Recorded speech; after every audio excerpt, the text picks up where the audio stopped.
Mark Carney is probably doing more to safeguard the security of this country than anybody in Parliament on either side of the House. He is the Governor of the Bank of England and one of the world's most respected central bankers, and could therefore walk into any number of positions or enjoy a very, very comfortable retirement right now.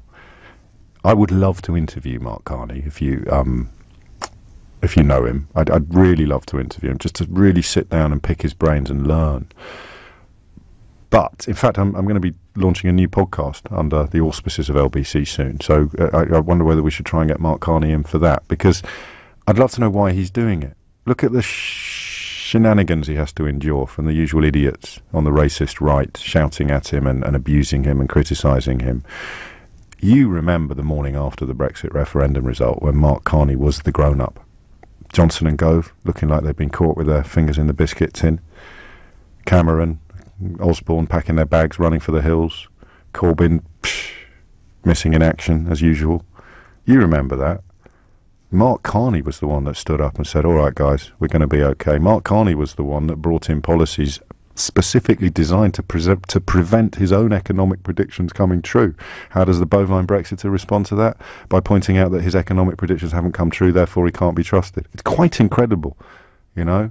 It's a bit like a firefighter turning up at a fire with a massive hose and saying, if I don't put this fire out, the building will burn down. And then he puts the fire out and everyone turns around and says, ah, yeah, the building didn't burn down. You're a rubbish predictor of what fires can do, aren't you?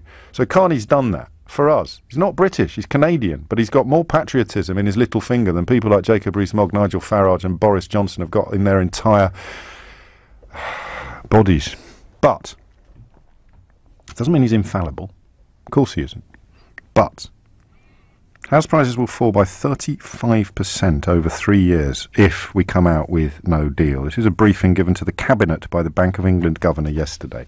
Now, we are going to have, at some point in the future, a conversation about what the people with whom I've now lost patience, I apologise, I've kept it for 2.5 years, I've run out of patience now, people who still think unicorns are going to turn up, what they think motivates people like Mark Carney, and to a much lesser extent me.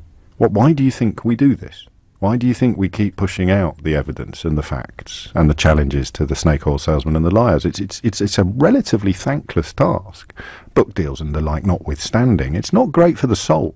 A lot easier to, you know, just sort of shut up and start talking about, I don't know, parking tickets. But we don't. Mark Carney can't somehow. It's almost like a vocation for him, a sense of duty. He has got one of the toughest jobs in international finance as Brexit comes closer, and he won't walk away. He's extended his contract. That's a sign to me of immense honour, loyalty and dedication to duty, which, of course, hardcore Brexiters don't recognise. They don't know what it is. They march around like pigeons, essentially claiming to be patriots, while essentially flushing the country down the toilet. His latest intervention is chilling, actually. Briefing the Cabinet on the bank's preparations for the aftermath of leaving the European Union without a full deal, something that is seeming more and more plausible by the day. He's essentially warned that sterling would plunge, inflation would rocket, as would interest rates. Mortgage companies would then pass on those higher risk premiums to customers, and a 35% fall in house prices over 3 years would become possible. Now, if we don't see a 35% collapse in house prices over 3 years after coming out of the European Union with no deal, that doesn't make Mark Carney a fraudster or a liar. It makes him an economic forecaster of great repute who may have not gone far enough or perhaps gone a little bit too far in that economic forecast. And it's also, of course, the case that if we do crash out at the end of March next year, his first job will be to fight against all the things that he's now telling us will happen. This, for me, is the real fundamental contradiction at the heart of post-Brexit commentary, is that all of the people like Mark Carney, and my God, what would you take? Him or George Osborne, running for the hills, a few directorships and the editorship of a Russian oligarch-owned local newspaper in London, or sticking there, taking the slings and arrows of outrageous fortune, outrageous commentary, criticism, having aspersions cast upon his integrity and his honesty by absolute charlatans like Jacob Rees-Mogg, but he's sticking it out, and he's not even British. He's sticking it out, and he will dedicate himself to trying to assuage and address the precise problems that he today predicts. Ah, man, we need more Mark Carneys in this world.